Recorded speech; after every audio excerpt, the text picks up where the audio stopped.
Good morning, everyone. We are going to be looking at the study guide, Legal Philosophy Only Study Guide for LJU 4801. Let's go through it and see what is there.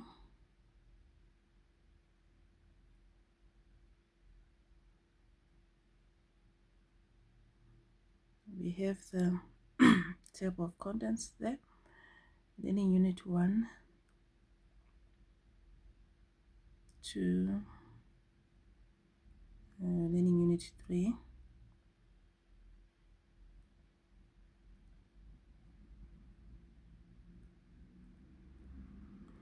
Learning Unit 4,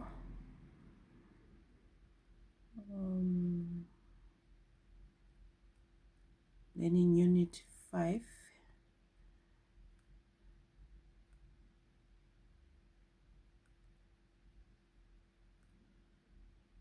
oh, that's just about it. It's from Learning Unit 1 up to Learning Unit 5. So at the end there is self-assessment questions. I assume it's there in every unit. Let's see. Yes, it's there in the other units.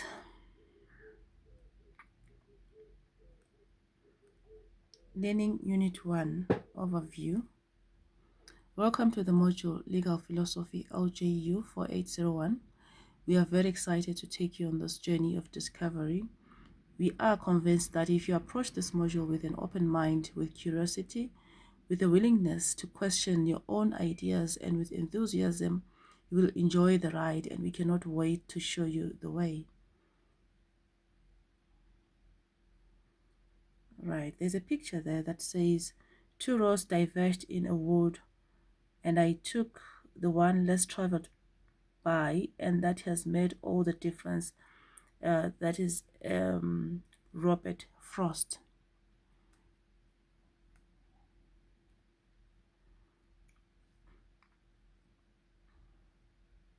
I'm going to zoom in a little bit.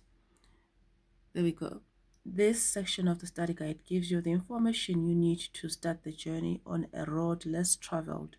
We tell you what the purpose of the module is, what our approach is, and what we expect from you. We also have some suggestions on how you should approach the learning material and even suggest a study method for you. Please do not skip this section. Knowing what we expect is not only the key to passing the module, but also to do so with the minimum of fuss. At the same time, remember the goal in life is not just to survive, but also to thrive. Having said that, reading just the study guide is not enough to succeed in this module. In the other tutorial letters that you will receive, there is more information that you need. These tutorial letters contain lecturers' contact details, the assignments you need to hand in, the format of the exam, feedback on assignments, and so forth. There are so much part of the learning material as the study guide. Make sure you study these as well. And with that said, we are ready to embark. We sincerely hope you enjoy it. There is a link page there. 1.2, putting the rumors to rest.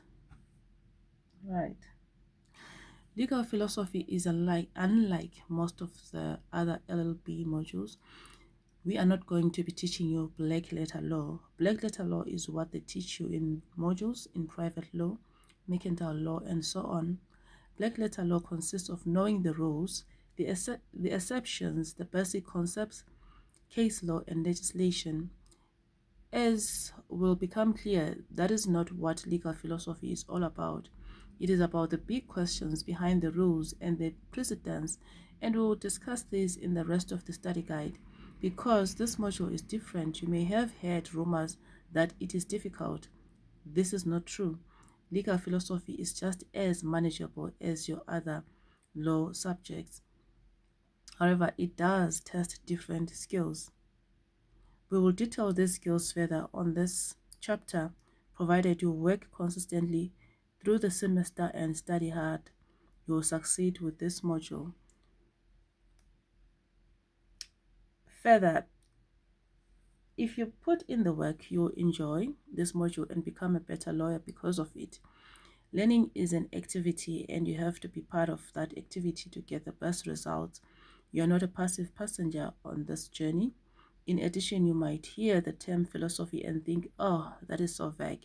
In fact, many students and other law teachers think that legal philosophy is just about your opinion and there are no right or wrong answers. Well, to an extent, this is true, but it is misleading. You do not need to know and understand the basic philosophical ideas we explain and discuss here. I actually read it wrong. You do need to know and understand the basic philosophical ideas we explain and discuss here.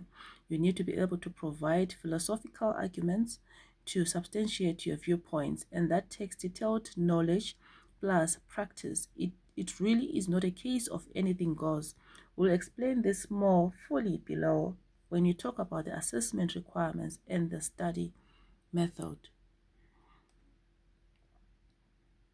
1.3. What do we want to achieve in this module? As with most things, there are different objectives to this module. In the first place, there are things we want to achieve that are specific to this module and that will not form part of any other module. In the second place, there are broader objectives, things we want to achieve that go beyond the content of the module. The second set of objectives is something common to all LLB modules, but which is specifically emphasized in legal philosophy. We'll discuss these in the next learning unit. There is a blank page there. As you have said, the first and most basic purpose for the module is for you to acquire the theological knowledge of the most important philosophies. Philosophers spend years studying all the different writers, and even then, they only scratch the surface. We cannot possibly convey this much information in one semester, so we have selected just some philosophies. We try to select the ones most relevant to South Africa and our society and law. So, if you understand the content of the philosophies we have selected, you are halfway there. The second purpose for this module is to teach you how to present philosophical opinions that are well understood, well researched, well thought of, and well presented. This is a skill that you should have learned in the rest of the LLB, but it becomes really important in this module. Let's be clear. The lifeblood of law is language, especially the written word. In this module, we do not care what you look like, what your marks are in other modules, how good your intentions are, or even what you meant to say. We care about how you argue. There's a poster there. Don't raise your voice, improve your argument. Don't raise your voice, improve your argument. Good arguments, whether in court, in opinions, or in an assignment, rely on four things: proper research, good language skills, proper referencing, and critical thinking. Let us look at each of these separately. You cannot win an argument if you haven't done proper research. Missing important information will almost guarantee that you'll lose the argument. And finding the information is your job. In the legal profession and in your fourth year of study, no one is going to spoon feed you. There is a blank page there. Let us be honest, we are all second or even third language English speakers. Bad English is probably the most spoken language in the world.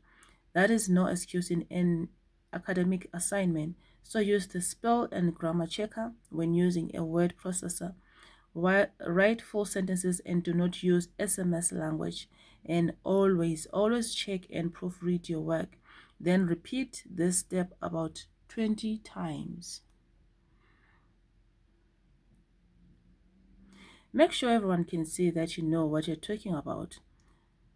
How do you do this? By referencing. No one stands up in court to say this is the law without having the sources to back the statement up. You will be laughed out of court. The same is true of academia.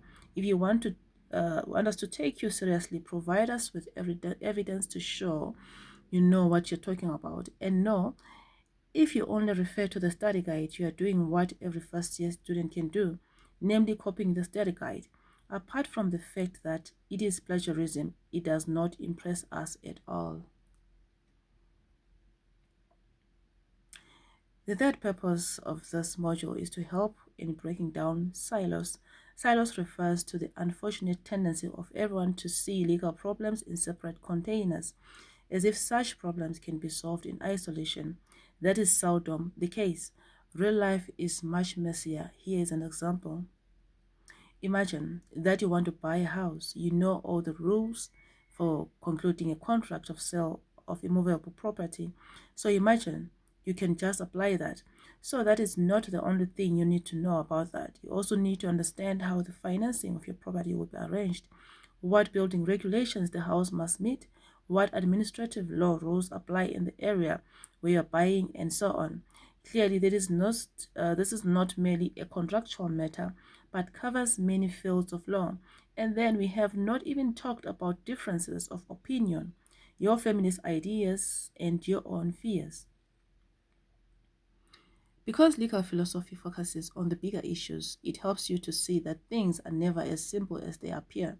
In the next learning unit, we will give you more examples of how this idea of breaking down silos is linked to the idea of gratitudeness.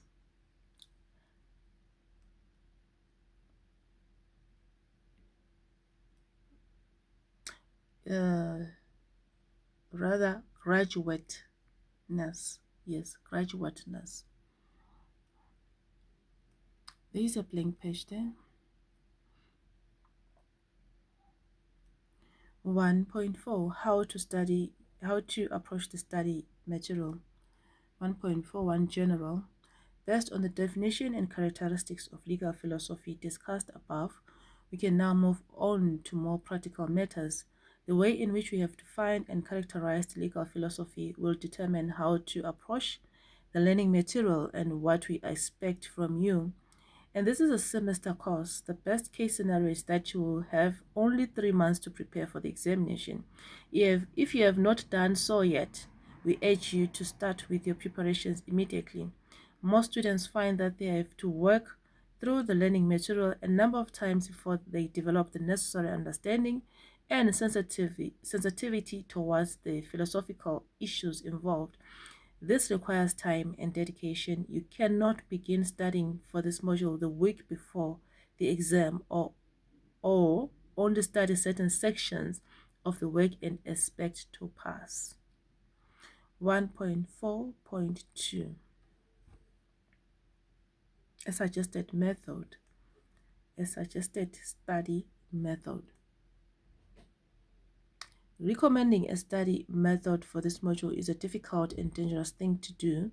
Every student will have their own study methods, and what works for one student may not necessarily work for another. You need to develop a study method that will work for you. As a fourth-year law student, you should already have developed study methods that work for you, but here are some recommendations for studying for this module. We're moving on. Step 1. Read through the study guide with a highlighter. Highlight key terms and sections and make notes in the margins where required. Your study guide should look well used come exam time. We get very suspicious when we see pristine study guides. Step number 2, reread the study guide and make your own notes. Again, I like to see a lot of color in your notes. Using color helps the brain to form memory connections. Also, make sure your notes are in order. If necessary, use numbering so that you know where everything belongs. We have a blank page and then there is a note. We are on page 11. You will need to know definitions and be able to explain ideas in your own words. You will also need to know the case law that we use to explain the various philosophies. In the study guide, we refer to cases and provide short extracts from the judgments. The case information we provide will be sufficient for exam purposes. However, if you can read the full judgment, it will be to your own advantage. Legal philosophy does not require the same level of detail about the case law as other law modules. You need to be able to provide the facts of the case and discuss the underlying philosophy or philosophies. This is not constitutional law and should not be treated as such.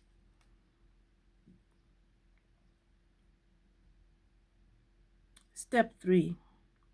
From your own notes, make mind maps for each philosophy or philosopher.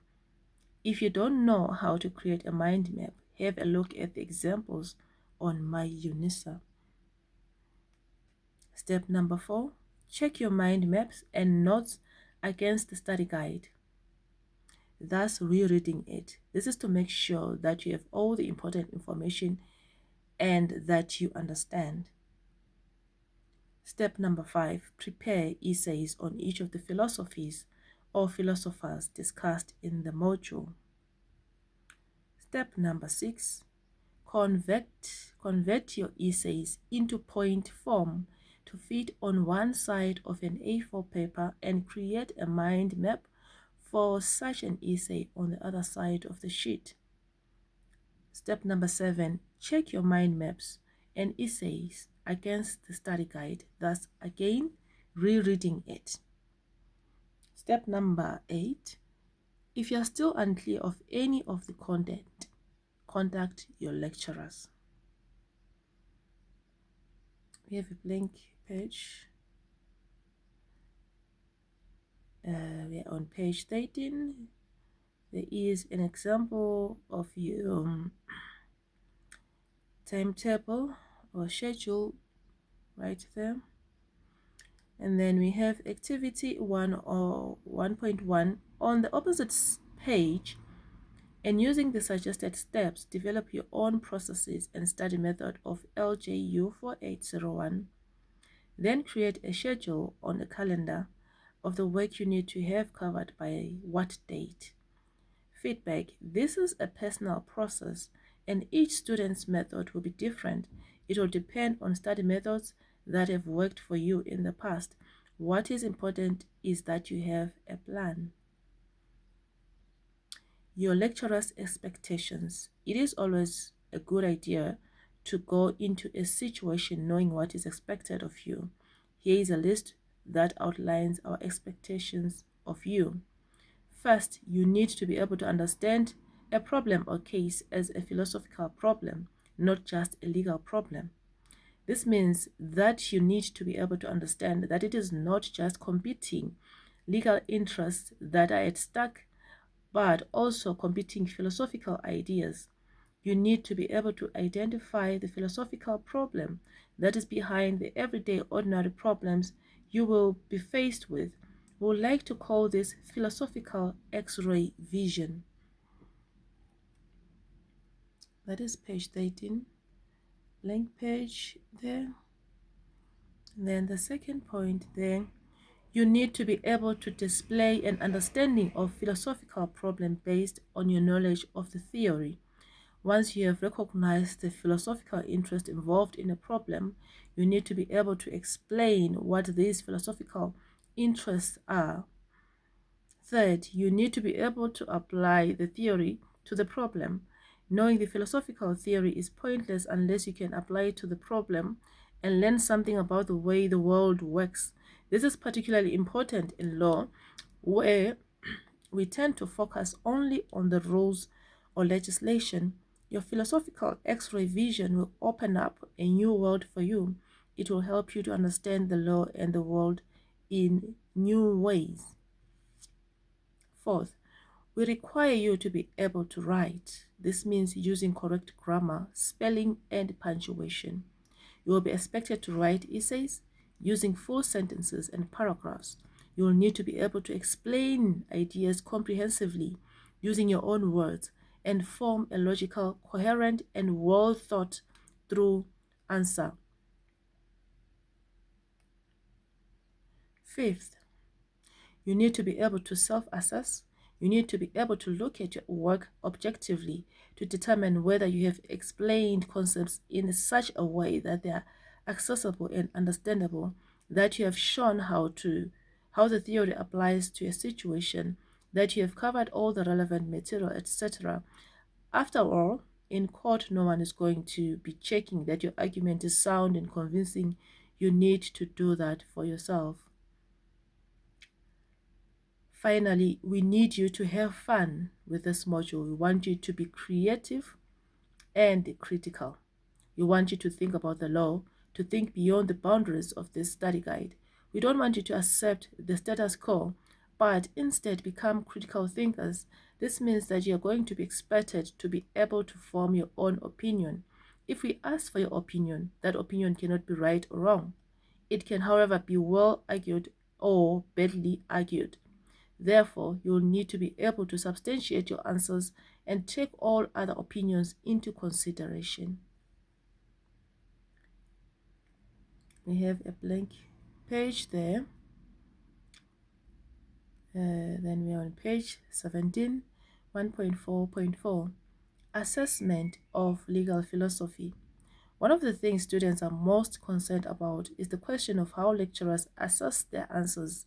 As a result of the nature of legal philosophy, there is never a fixed memorandum setting out the so-called facts which you should include in your answer.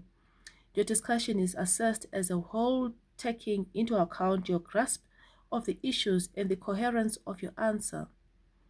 So, what is it that you expect and don't expect in your answer?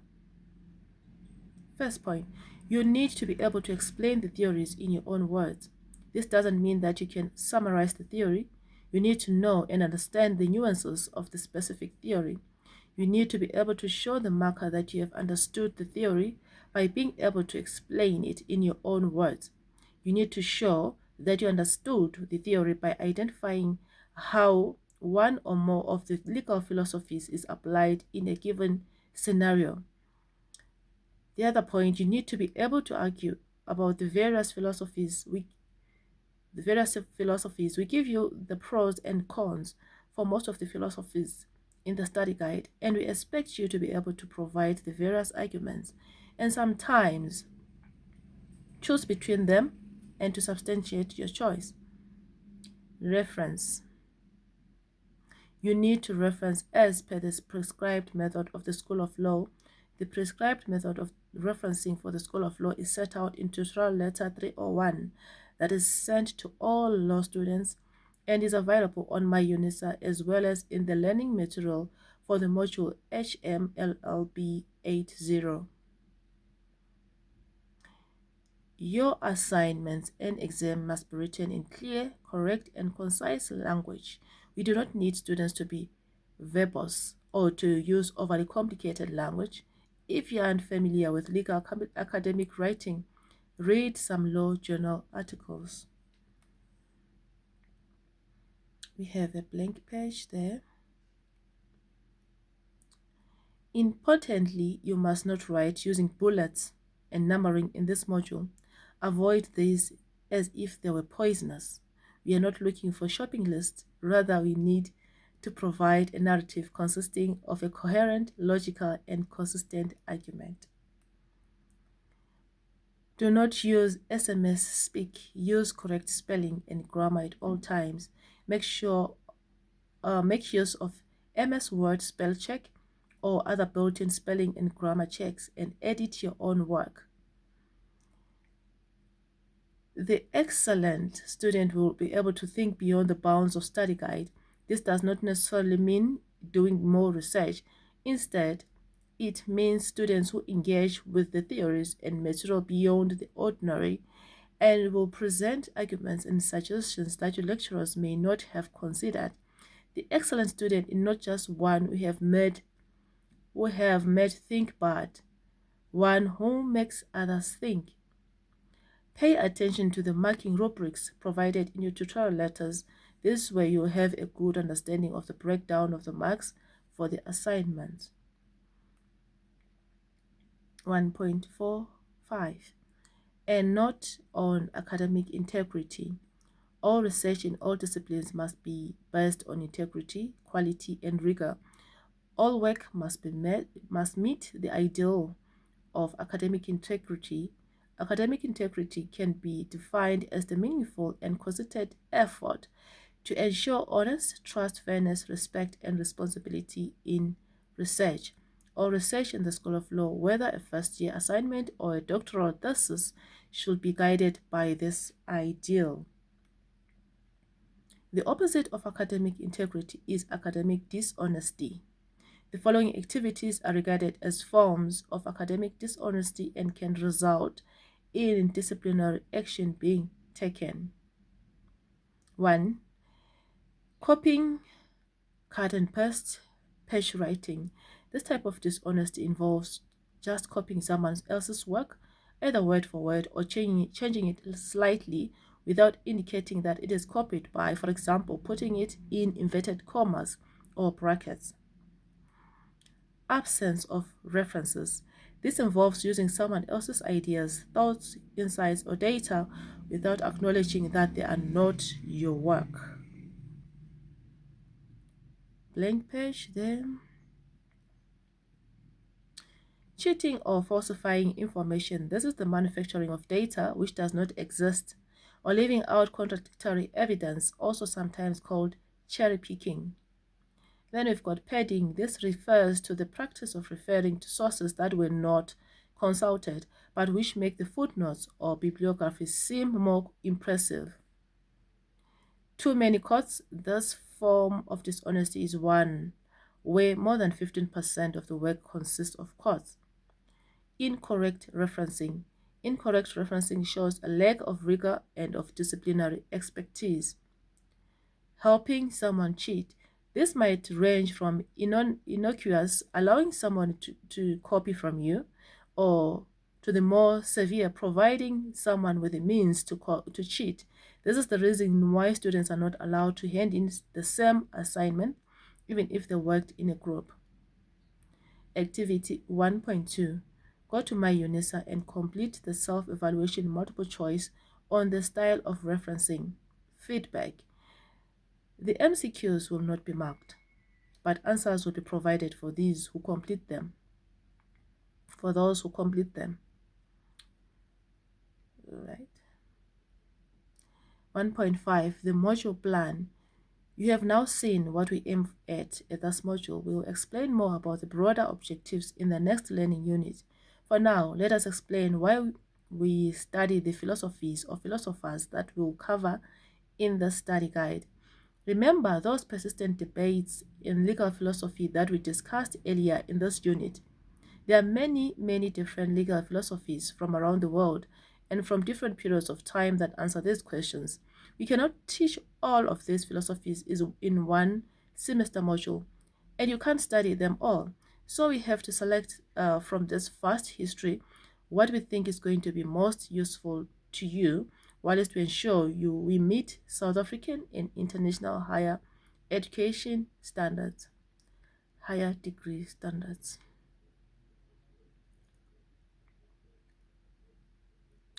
This is a very difficult selection. We have to make sure you are exposed to legal philosophies that are popular in both South Africa and internationally.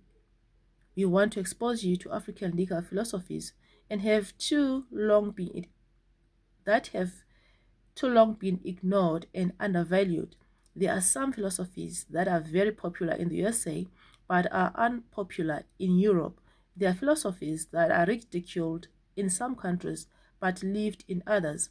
So it is a difficult balance to strike. In Learning Unit 3, we'll look at some of the persistent debates in the history of legal philosophy. These are legal philosophies that have also had influence in South Africa and which have traditionally been included in legal philosophy modules in South Africa and worldwide. Then in Learning Unit 4, we'll consider some of what we call critical theories. These are theories that flow from the specific development in general philosophy and will be explained in detail. At UNISA, we focus on these theories because they are theories that are most relevant in South Africa today, or at least we think they do. These theories will assist you to develop critical thinking skills and to understand that no knowledge is definitive, even legal knowledge. However, despite the limited number of theories we discuss in this module, the field of legal philosophy is vast, and we hope that this module will spark an interest into exploring this field further than your LLB degree. Activity 1.3. On the opposite page, write a personal account in which you evaluate where you are now in terms of your understanding of legal philosophy. Update this as you work through the learning material. Feedback. We think that most of you will not be able to say much at this point. That is okay. The point is that you will be able to see how you are progressing as you work through the material. 1.6. Additional resources and reading. At the end of each learning unit, we provide you with additional material for reading. It is not compulsory to read these, but why wouldn't you? After all, your goal is to learn. Blank page. Your goal is to learn something new, not just to pass the module. In addition, we provide full references for all the things we discuss in the study guide in the footnotes. This is because that is the correct thing to do, academically speaking, but also to encourage you to do the same. Remember that there is a prescribed way of referencing in the School of Law, and you should always adhere to it. If you wish to read more on any topic, feel free to consult these sources. Alright. You have a blank page then. Oh, okay. This is the end of learning unit 1. Remember to like, to comment, to subscribe, and to share. Thank you.